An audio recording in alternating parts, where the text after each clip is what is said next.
Um, dois, três. E aí, pessoal do Thunderwave, do Observatório de Games, aqui é o Alan Emura e hoje nós temos uma entrevista com o Tainan Mariano. Eu vou deixar para ele se apresentar. Por favor, Tainan, se apresente para o público. Olá, Alan e pessoal. Bom, meu nome é Tainan, eu sou CEO do Stum Game Festival. E, bom, é isso para começar, na verdade, né? Além de você ser CEO, vocês também fazem eventos aí, né, no Sul, mais precisamente em Florianópolis, é isso? Ah, sim, com certeza. Avançando um pouco mais, então, Alan, eu sou diretor executivo do Floripa Conecta também, que é um grande movimento aqui no Sul, sim, aqui em Florianópolis, que une as entidades, a prefeitura, na organização de diversos eventos. Na verdade, são 10 dias com mais de 50 eventos que acontecem aqui em Florianópolis, pensando em turismo, tecnologia e economia criativa, que, de novo, obviamente, traz games para dentro desse movimento que a gente chama. E esses eventos eu fiquei dando uma olhada, né? Principalmente na sua parte, que você também faz palestras nossas, eu olhei. Assim, se vocês, gente, entrarem no LinkedIn do Tainan, vocês vão ver que tem uma lista assim, pequeniníssima, que vai crescendo, crescendo, crescendo e não para. Você também faz palestra, fala a respeito de gamificação, fala também um pouquinho a respeito de você, depois a gente vai mandar ver parte por parte. Excelente. Bom, acho que sim. Bom, pessoal, eu tenho 33 anos, né? Sou formado em mecatrônica industrial pelo Instituto Federal de Santa Catarina. E eu acho que, assim, a partir do momento que eu me formei, acabei indo morar na Irlanda, onde eu passei 3 anos e saio da vida de programador de software, de desenvolvedor de software, para trabalhar com marketing, vendas, dentro de uma escola de inglês e negócio na Irlanda. Eu acho que isso me abriu algumas portas, né? Portas para o mundo mesmo. Acabei viajando diversos países do mundo aí, e eu acho que isso me gerou diversas boas oportunidades, sim, de palestrar sobre diversos temas, sobre marketing, sobre ecossistemas de inovação, e mais recente, diria ali, de 2017 para frente, muito sobre gamificação. Foi quando eu assumi como CEO de um estúdio de desenvolvimento de jogos aqui da Grande Florianópolis, e uni, obviamente, uma paixão, que era jogar videogames, claro, apenas como entretenimento e como um hobby, mas com negócios. E ali entendi o quanto, profissionalmente, a gente poderia usar elementos do mundo de games no dia a dia profissional, né? Gamificando processos, gamificando atividades, gamificando gestão, gamificando palestras, inclusive o jeito como a gente lida com a nossa própria vida, né? Fazendo uma brincadeira, né? Na verdade, o mundo, bem ou mal, ele é gamificado. Sempre tem um ranking daqui, sempre tem uma recompensa dali, e a gente vai passando de experiência, passando de nível, na verdade, ao longo da nossa vida. E é isso. Hoje, né, eu acho que esse Tainan, ele é uma mistura de diversas experiências, né? Então, uma pitada de generalista com uma outra coisa que eu acabei indo a fundo, e isso é desenvolvimento de liderança e processo de gamificação. E como é que você, né, que viajou bastante, você esteve na Irlanda, tudo mais, como é que você vê o mercado, né, de gamer lá fora, mas não a indústria, mas o jogador mesmo, né, o gamer lá fora e o gamer brasileiro?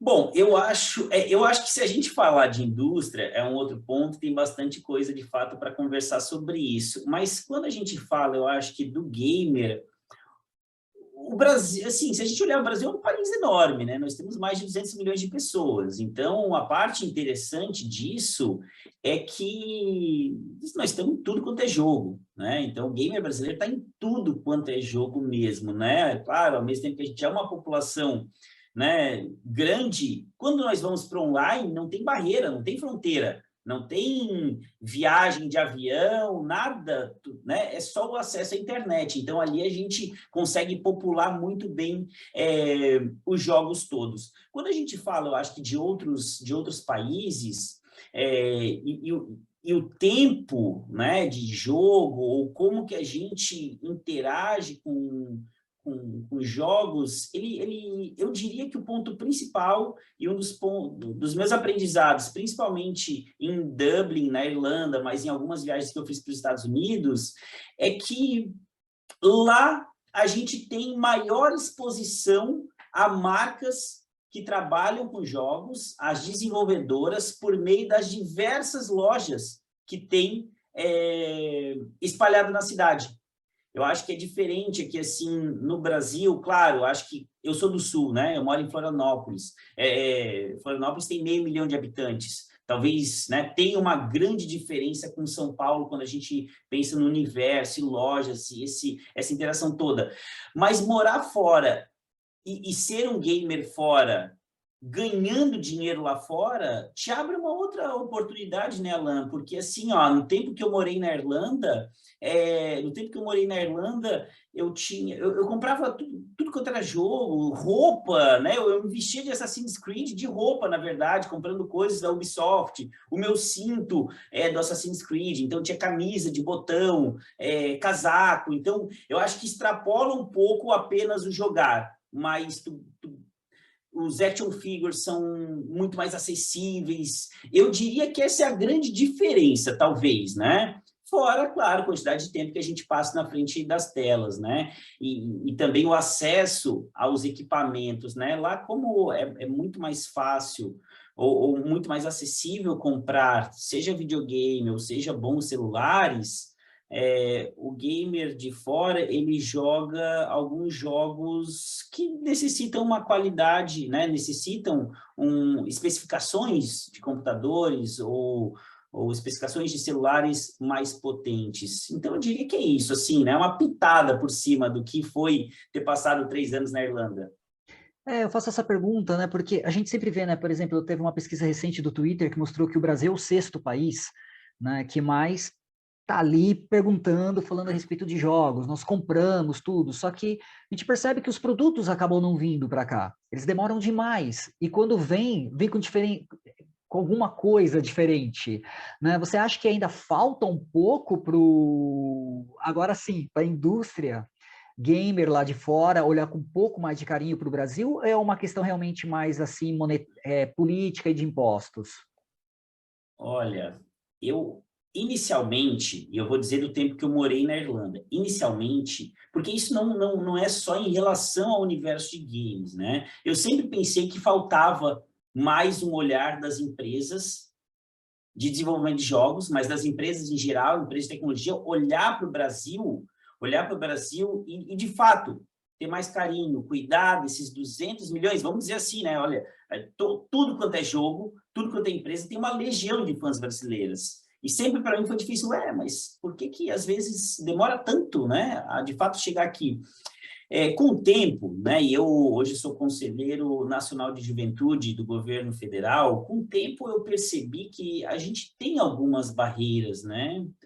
É muito imposto, e o imposto é tanto para nós enquanto consumidor, quanto para a empresa. Então, são algumas questões que eu diria que ainda dificulta.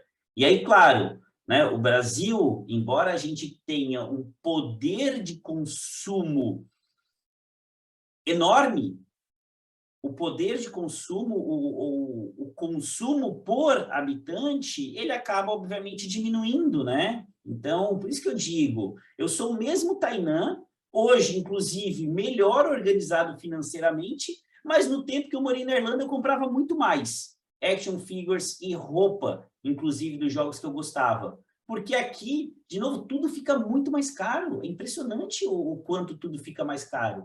Então, eu acho que ainda tem um quê aí de impostos e políticas públicas que poderiam facilitar a entrada das desenvolvedoras com mais força no Brasil.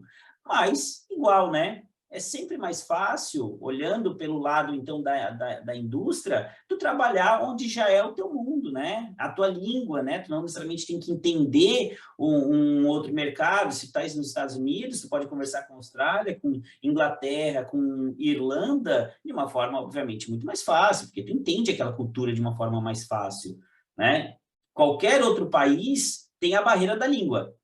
E a barreira da língua não é só aprender a falar a língua, é a própria barreira cultural. Então, acho que é um pouco dos dois, né? Não quis fugir da pergunta, não, Alan, mas é um pouco mais complexo, às vezes, do que, olha, é esse ou esse, né? A gente está precisando de um Juscelino Kubitschek, né, para fazer a área industrial, Juscelino Kubitschek para a área dos videogames, né, para trazer a indústria para cá, né? Pronto. E até nessa parte, né, que era para levar exatamente a isso. Você acaba, né, fazendo alguns eventos aí em Floripa e, por incrível que pareça, nós só temos dois, mas apenas um que ainda é o mais conhecido, que é a BGS, né, o Brasil Game Uhum. Show. Agora a gente também Uhum. tem a CCXP, mas o molde ainda é a BGS, né?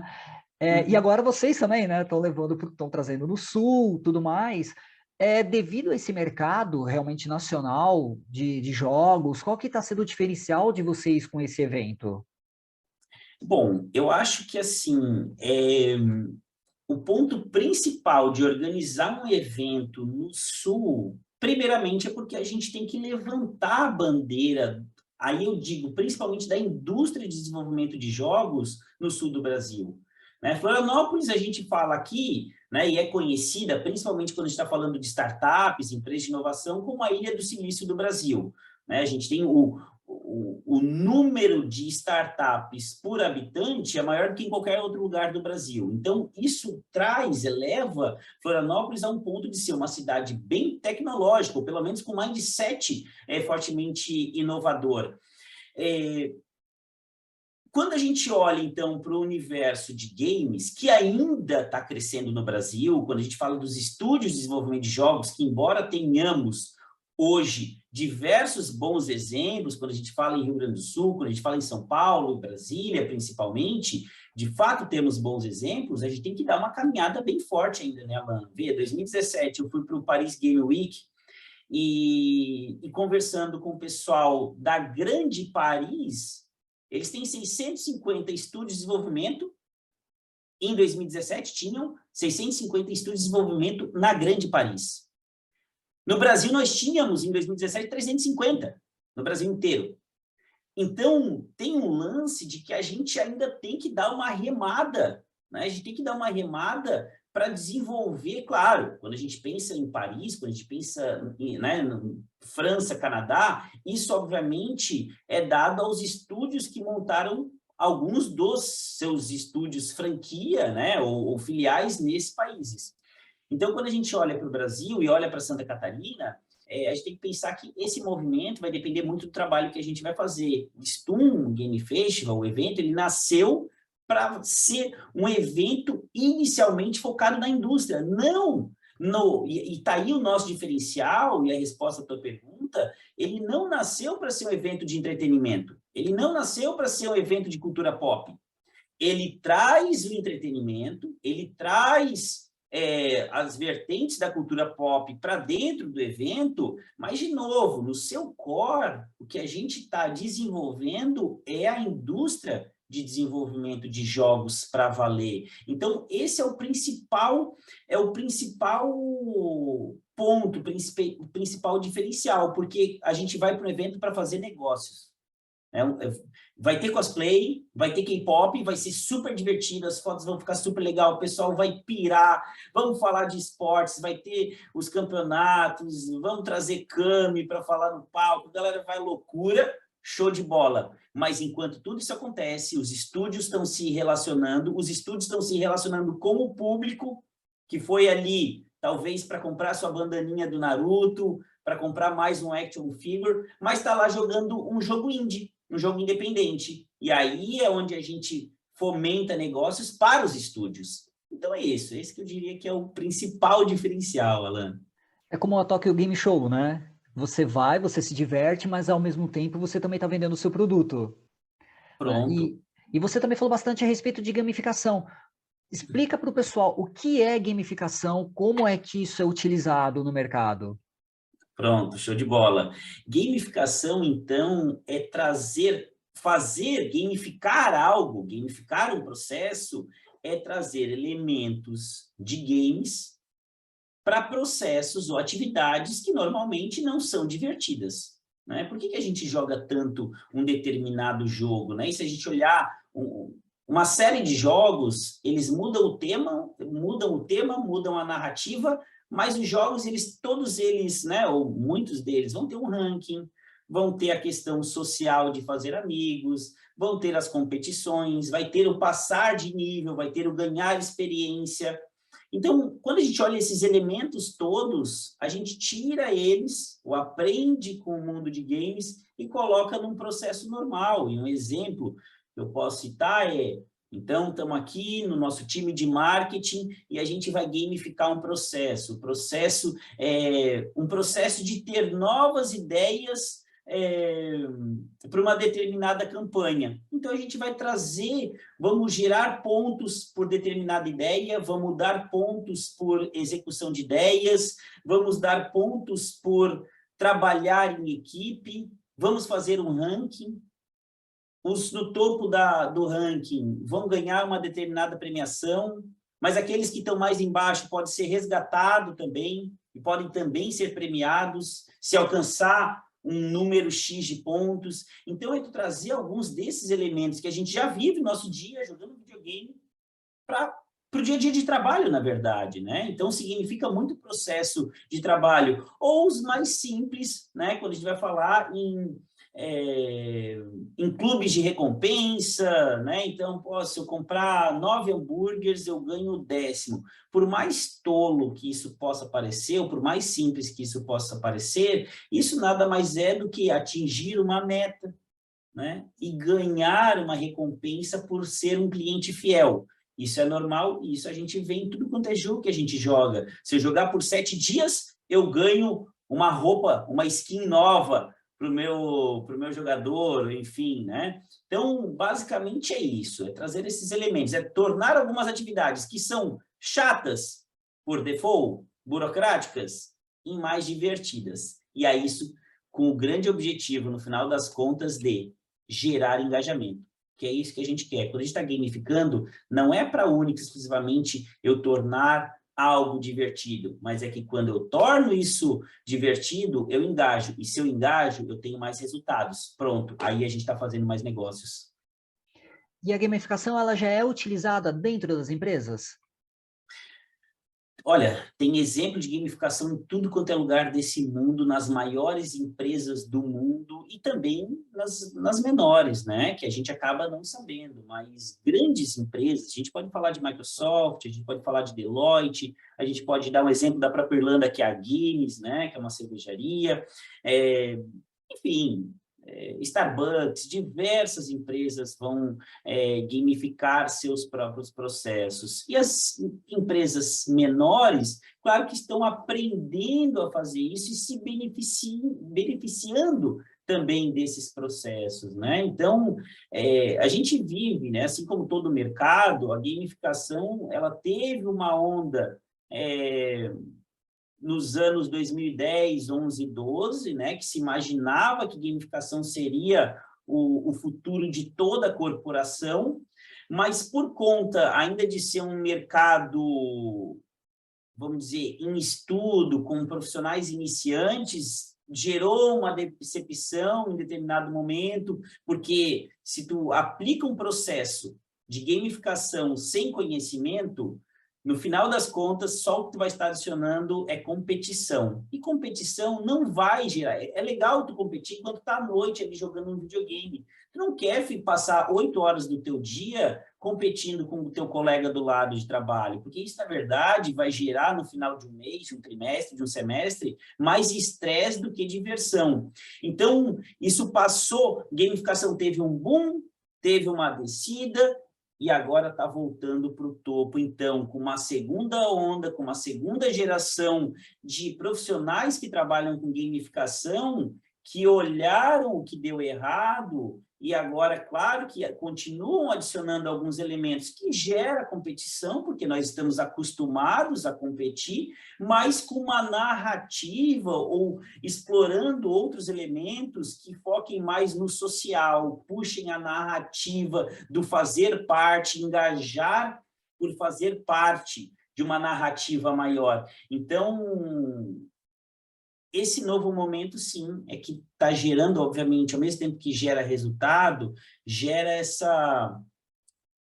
gera de fato a felicidade de estar fazendo isso, né? De estar jogando no dia a dia. É isso que eu ia te perguntar, né? Que essa parte até da saúde mental, né? Se os profissionais já estão sabendo trabalhar, isso você já respondeu. Sim, pronto. Né? E quais são os seus próximos trabalhos? O que que você está fazendo? O que que você pretende? Onde que você vai estar? Olha, Alan, eu acho que assim, tem bastante coisa acontecendo legal, né?